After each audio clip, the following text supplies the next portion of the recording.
We've got Rob Gonzalez, who's the co-founder and CMO at Salsify. Rob oversees market strategy, pipeline management, and corporate marketing, retail network development, and strategic alliances at Salsify. So a lot of things under your belt. Previously, he ran product management and marketing for Cambridge Semantics, which is another Boston area startup. Today, it looks like you're going to be talking to us about demystifying the algorithm. So really excited to learn more about what that means and how we can demystify it. Great. Let me see if I can share my screen and have it work. Perfect. You can see it? Yes, looks great. Nice and colorful. So over to you, Rob. Wonderful. Okay, so I have about 20 minutes of content, and hopefully there'll be a little bit of Q&A time right at the end here. A little bit about Salsify, just so you know who you're speaking with. We are a software as a service technology company in Boston. We were founded in 2012. We've raised about $250 or so million. We've got our European headquarters in Lisbon in Portugal, another office in Singapore, servicing the APAC region. We work with some of the biggest brand manufacturers in the world, and our mission is to empower brands to win on the digital shelf. We do a fairly substantial amount of work in grocery with companies like Kellogg and McCormick and Coca-Cola and Keurig Dr. Pepper and whatnot. For myself, you got a little bit of an intro up top. I'll also mention that I spent years at Endeca Technologies in the 2000s. Endeca invented search navigation and merchandising for e-commerce. So you think of Walmart.com, Target.com, HomeDepot.com, and so on and so forth. Endeca built those search systems in the 2000s. And actually, Amazon tried to acquire them in 2005 as the predominant e-commerce search engine at the time. So I know quite a bit about the way that e-commerce search works in practice. And I think that, generally speaking, brands undervalue understanding of it. So my whole talk today is really about understanding the algorithm, understanding its importance, and understanding why it matters to you. What is it about the way that technology influences consumer shopping behavior, branding, market strategy, things like that, that I think are essential for companies that are participating in grocery today to really understand. So I'll first start with, what is an algorithm? You look at Google giving me auto-complete suggestions here, where it says coding, computer science, math, programming, and so on and so forth. You actually do the search, and the definition is a process or set of rules to be followed in calculations or other problem-solving operations, especially by a computer. In our scenario, it really means when you type in cereal in an Amazon Canada search bar, what pops up first? What pops up second? What pops up third? And why? If you go over to Walmart Canada, same thing. You search in cereal, different things show up: second, third, fourth, fifth, sixth. Why? Amazon and Walmart both sell basically everything. They're making different decisions about what shows up first. And my contention, and what we'll talk about today, is this matters. There's ways to do better at this, and brands should absolutely treat this as an existential problem. My whole theory here is that the future of commerce is winning the algorithm. The future of market share for brand manufacturers is winning the algorithm. And the future of branding, previously dominated by television, is instead, in the future, winning the algorithm. And winning the algorithm is very hard. It actually requires what I call digital shelf transformation, because your whole company has got to be engaged in this. It can't just be the marketing team or the Walmart trade team or an e-commerce center of excellence that is worrying about your search ranking.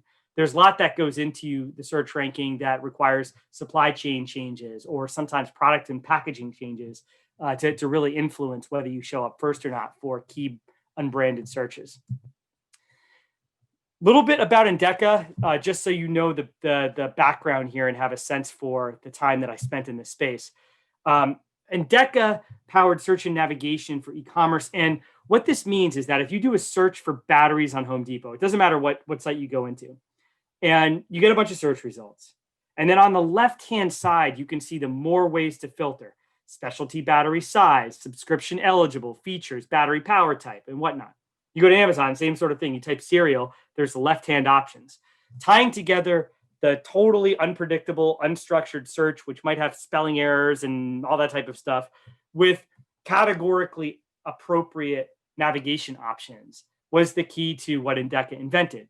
And we realized that if you do this well, if your data is tagged appropriately, then you drive up as a retailer significant conversion rate improvements. I mean, we're talking about dozens of % of conversion rate improvement and significant cart size lift by having appropriate search and navigation. Essentially, it's if a consumer can find what they're looking for with fewer clicks, then more stuff in the cart and more dollars spent. I mean, it's really that simple. And the biggest challenge to a Home Depot or a Walmart or an Amazon or a Kroger or ShopRite or whoever in delivering a really good search and nav experience is that every single product in the category has got to be tagged according to the search and navigation strategy that the retailer is deploying. So on the left-hand side here, you can see specialty battery size. The options are 2-cell, 21/23, 3-cell, 3.6 volt, 303/357. Those are individual tags. And if you're Energizer or Duracell or Rayovac or any of these companies, and you're setting up an item on Home Depot, what you end up with is this spreadsheet with just a bajillion columns.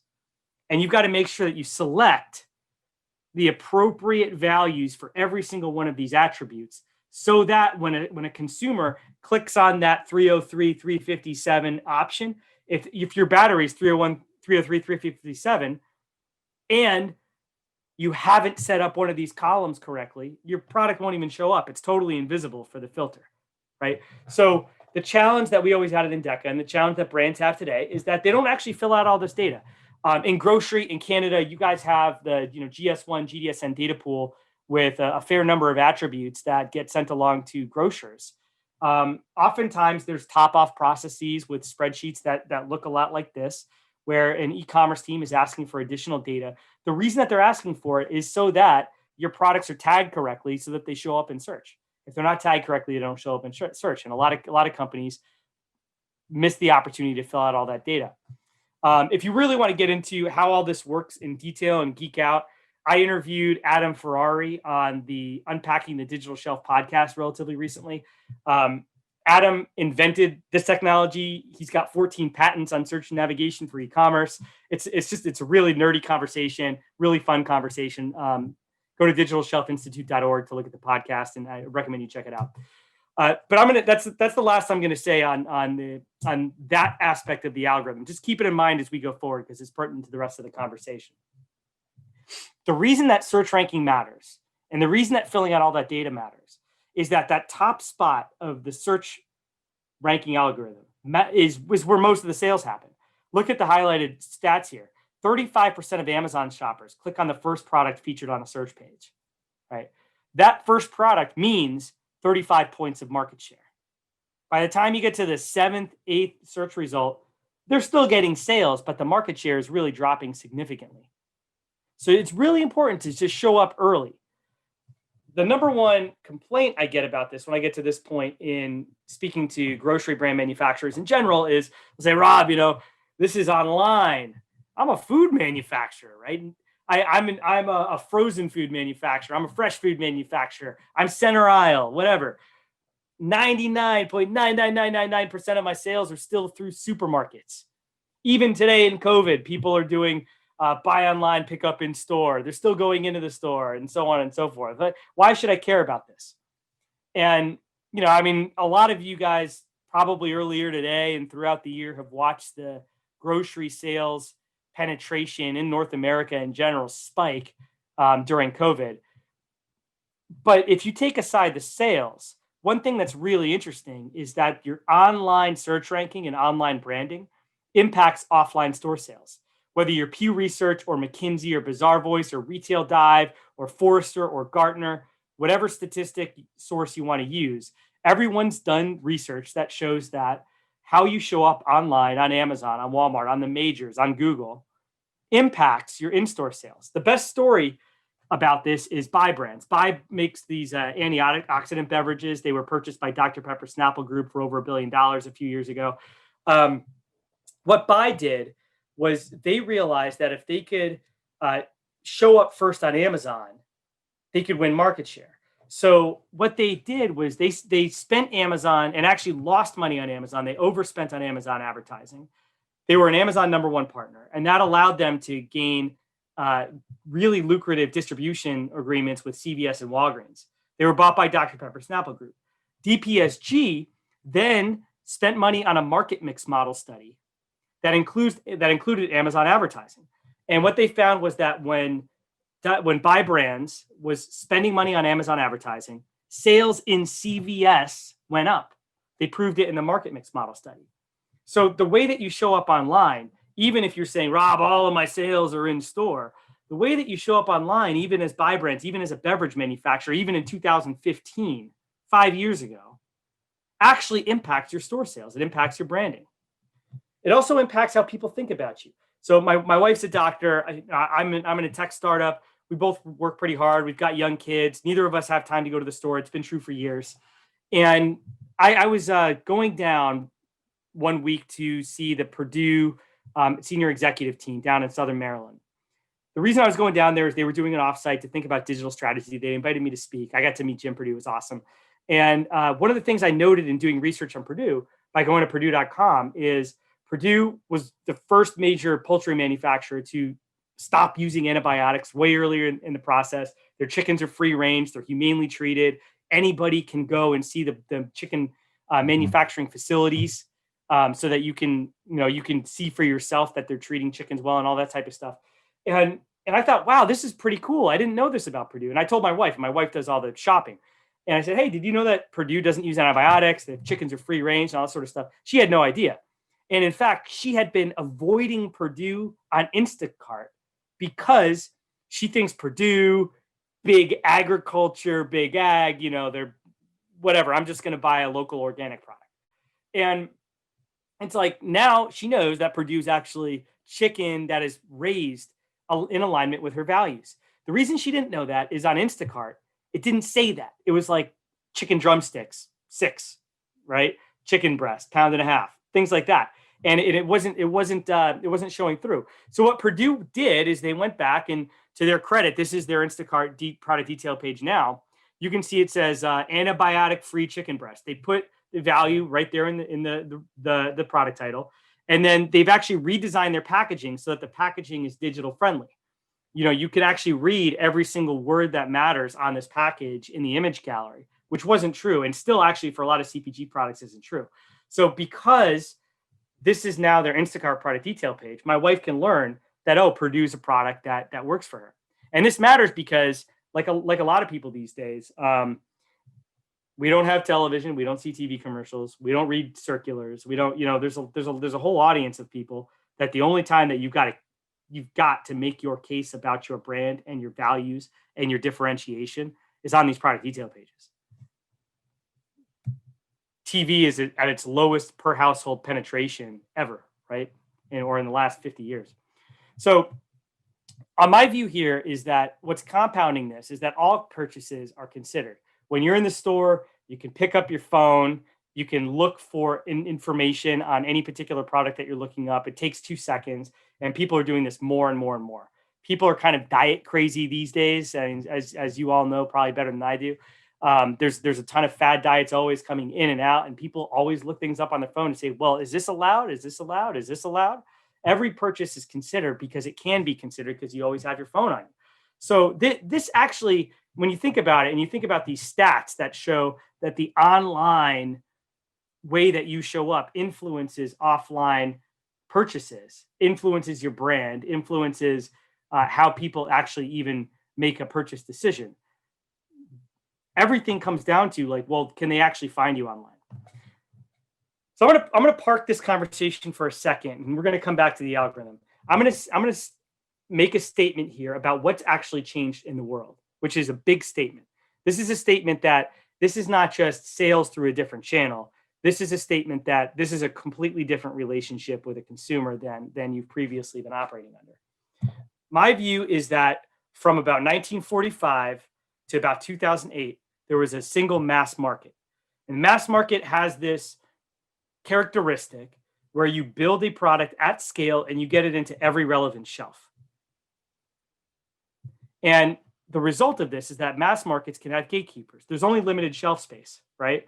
If you're selling coffee and you go into a supermarket, there's what, 5 brands of coffee, 6 brands of coffee. A new coffee brand emerges and they want to sell through a supermarket chain. The supermarket chain has got to remove an existing brand of coffee in order to make room for it. So this allows for gatekeepers to rise. My favorite story here is Pillsbury, or is Ben and Jerry's trying to get nationwide distribution of their ice cream in 1984. Pillsbury, which owned Haagen-Dazs, the #1 ice cream brand at the time, told the national grocery chains, if you carry Ben and Jerry's, you will not do business with Pillsbury. The grocery chains felt that they needed Pillsbury.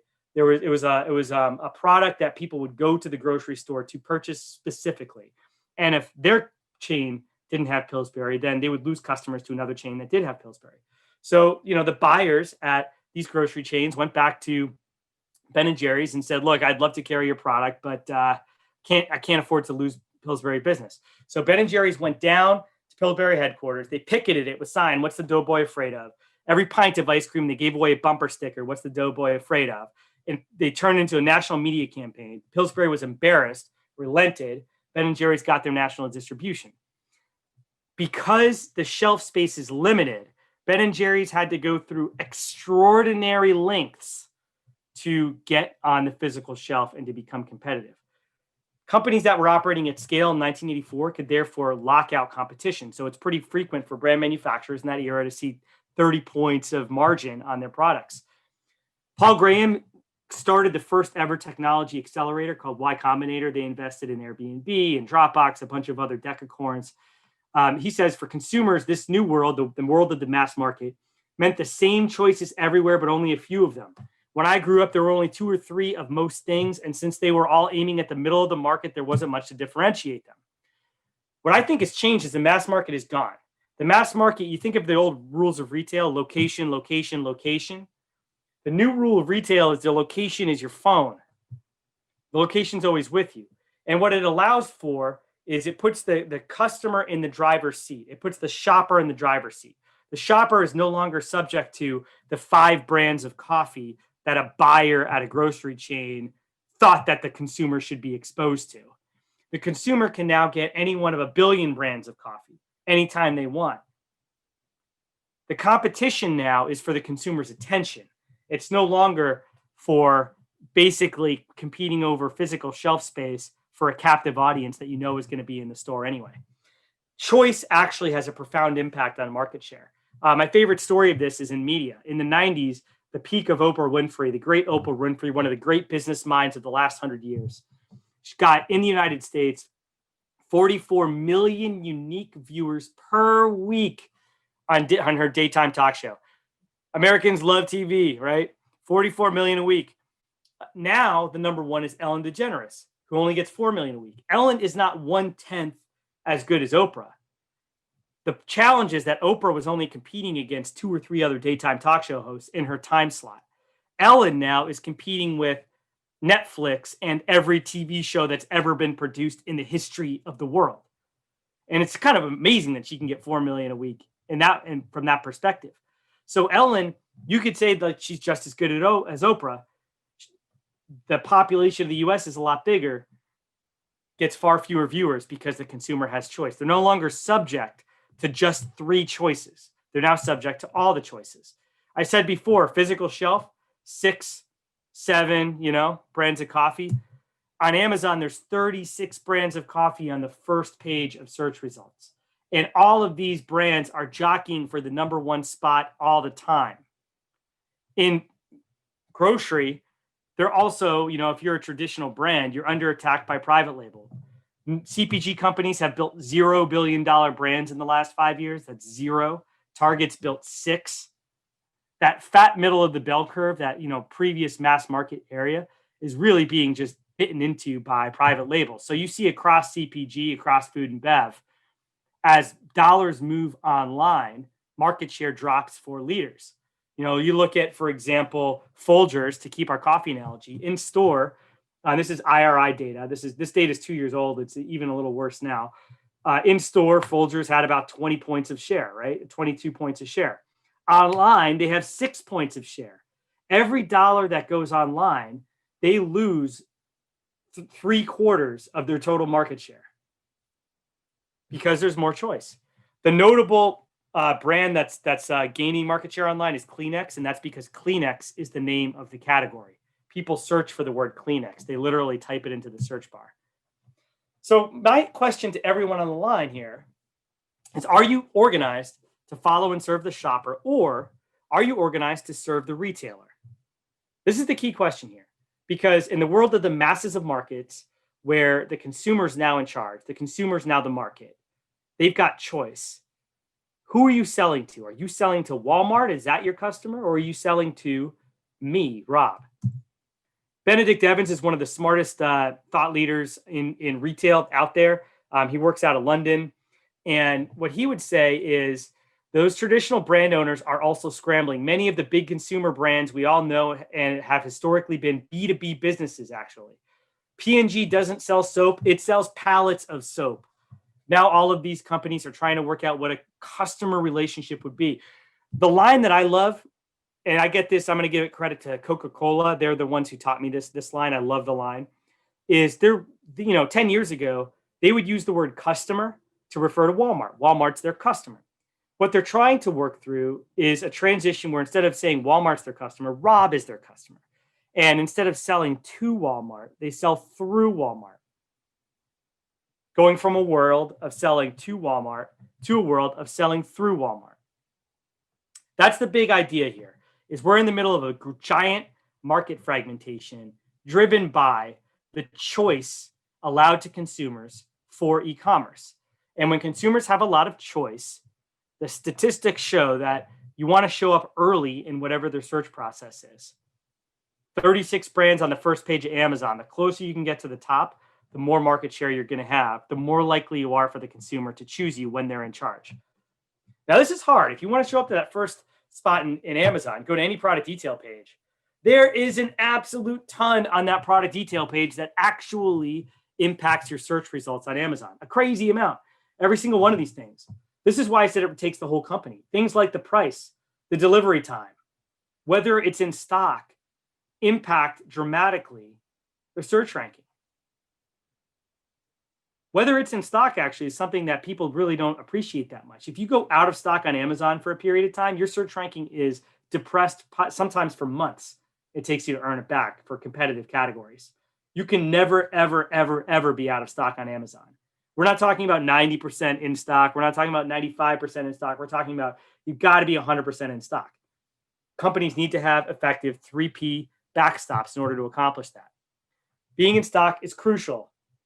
Pricing and packaging, map protection is really important. You can't do these things as a trade team just focusing on Amazon. The only way to do this is if you've got your company organized around success on the digital shelf.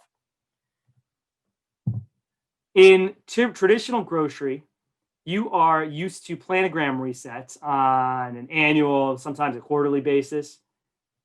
What if the planogram reset is every hour? This is a study that we do category by category, 10:30 a.m., 11:30 a.m., 12:30 p.m., 1:30 p.m. Almost every single result on the page changes every single hour for the exact same search term in the exact same category. Commerce IQ, a thought leader in the Amazon space, says that across a reasonable product portfolio, 84,000 decisions have to be made every single week just to keep up with the volatility of Amazon and the algorithm. This stuff is hard. This stuff is really hard. It's impossible to make all of those decisions. You have to pick and choose, but you've got to do so thoughtfully. And this doesn't sound hard enough. What you don't see on those product detail pages, we already talked about the shipping time, whether it's in stock, the product title. There's other things that impact the search ranking, the conversion rate on the pages, the total sales aggregate to date. Walmart's algorithm is different. Daily sales velocity over time and conversion rate are the top two things that impact Walmart's algorithm today.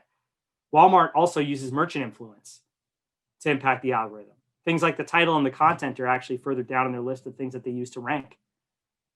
Every single retailer has a slightly different search algorithm. That's why you get those different results that I showed up top. Walmart also has a little bit less volatility than Amazon. I showed you the sort of digital planogram resets on Amazon every hour. Walmart's is a little bit slower than that, but it's still relatively volatile. So my view here and the call to action is that brands in this world, the number one thing that you can do to drive success, given that conversion rate impacts the success on the digital shelf, given that there's a lot of volatility and all this other stuff, the first thing that you can do that's in your power without digital shelf transformation for your whole organization is to take branding on these product detail pages incredibly seriously. Nike, one of the foremost recognized brands in the world. You go on Nike, you see Nike shoes on Foot Locker. It's like the front of the shoe, the back of the shoe, the bottom of the shoe. There's no your only limit is you. There's no just do it. There's no what it means to be Nike. It's like pictures of a shoe. Who cares? That's a huge miss for Nike. And Nike can maybe get over it because they're an iconic brand, but most companies don't have that cachet. Look at Nespresso, George Clooney, the Silver Fox. Where is George? It's just a bunch of Nespresso pods on Amazon. So number one call to action here is to take the great branding that you've got maybe on your homepage, on your website, maybe on your Instagram channel, and make sure that it's showing through on Amazon, on Walmart, ShopRite, Metro, any of the sites that matter. Look at Campari. I'm a huge Campari fan. Negroni's my favorite cocktail. You go to Campari.com and you feel like you're walking into a smoking room. It's a room that's so fancy, it shouldn't let me in, right? But then you go to Instacart and this is what Campari is. Campari.com, amazing smoking room. Instacart. This stuff is hard. You think about tying this all together. Now, I said before, I kind of beat on television as a little bit of a dying medium for branding. In the old world, your company, a brand manufacturer, could be organized with a brand marketing team that did TV, a trade marketing team that did circulars, a design team that designed the packaging for conversion, things like that. Today, every single one of those jobs is done on the product detail page. The branding, the product consideration, the content that drives search engagement, all of that stuff. Winning the algorithm requires treating the product detail page as a full funnel experience. So what if you spend more money on as a company? Your homepage or your product detail pages on Amazon, Walmart, and those other places? What will consumers see more? How many people will see your product on Amazon.com versus see your product on your homepage? I would wager vastly more people go to Amazon than go to your website. So to sum this up, the digital shelf has a higher variety of more volatile channels with less predictable volumes against more competition, and the algorithm determines the winner. My recommendation to all of you is to treat those product detail pages as the number one most important branding and market strategy and market size investment that you can make. Product detail page investment leads to winning the algorithm, leads to defending market share and the margins and all the things that you want, right? And if you don't do that, somebody else will, because there's a lot of competition. There's no barriers to entry. There's unlimited space on the digital shelf. It means that anybody can walk in and do a better job than you. So it's on you to do this. If you found this valuable, we talk a lot about digital shelf transformation, about KPIs for manufacturing, for retail. We do a lot of work in grocery. There's for example a great interview with John Carroll, who is the VP of e-commerce at Coca-Cola, on our podcast. So I recommend just checking out Digital Shelf Institute if you want to learn more. We're happy to talk about it. So thank you so much. Thank you so much, Rob. That was such detailed insights, really. I was going to ask actually one of my questions. We've run way over time. We're actually into the next session. But one quick question, really interested, looking at the difference between Walmart and Amazon. How important is it to have different content with different retailers, or is it all quite similar across the board? Oh man, it's a hard question to answer. I mean, I think generally speaking, there's a crawl, walk, run approach that most people can take, which is that, if you think of like a bad product detail page, they just show pack shots, right? It's like the front of the pack, the back of the pack, the bottom of the pack. A much stronger product detail page has a mix of pack shots, lifestyle shots, pack outs, things like that. And so a place that you can start is, don't worry about optimizing retailer by retailer, but start by saying, let's have a rich set of images. Images are almost the most important thing on the page. A rich set of images that really sell the brand value, show the product in use. And you can reuse those images across any retailer that will allow you to do that. That's some retailers kind of require the pack shots today because they're a little behind, but that's one investment you can make. Another investment you can make is there are digital shelf analytic companies, like a Profitero out there that give you good SEO recommendations on a retailer by retailer basis. I think they cover most of the majors in Canada. And so if you want to start differentiating your content, they can give recommendations on things like what should be in your product title, what should be in your description, and so on and so forth. So that's where you can start playing around with the retail specific optimizations I'd say the second step in the process.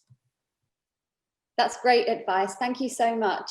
Thank you for sharing all your great insights. And for anyone that has any questions or would like to follow up with Rob, you can reach out to him on the Swapcard platform. Salsify are also one of our key sponsors. So if you have any more questions or would like to learn a bit more about how you can work with Salsify, feel free to visit them at their virtual booth. So thank you once again, Rob. It was great to hear from you, and take care. Yeah, thanks so much. Sorry for going over. I got carried away. No worries. We all enjoyed it. Thanks a lot. Cheers.